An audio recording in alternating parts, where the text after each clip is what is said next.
How to turn on save video on TikTok. Let's get started. Launch your TikTok. Make sure you have already logged into your account. You'll land to the home page. Now navigate to the profile page. Once you're over here, click on three bars given at the top right corner. Now head over to the option settings and privacy. Now click on the option privacy. Now scrolling down under interactions, you're gonna find the option of downloads. Click on that. Now toggle on for this option, video downloads. Allow other people to download your videos and share downloads to other platforms. If this setting is off, a link to your video can still be shared. So once you have turned on this option, now people will be able to save your TikTok video. Likewise, head back.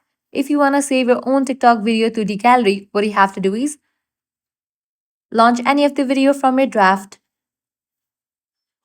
Once you are in this page, click on the option of more option. You're gonna find this option of save to device. Toggle on for this. Likewise, you can also toggle on for the option save post without watermark. With these, you'll be good to go. Your video will be saved. So this is how you can easily turn on save video on TikTok. If this guide was helpful, do not forget to like, share and subscribe to our channel. Thanks for watching.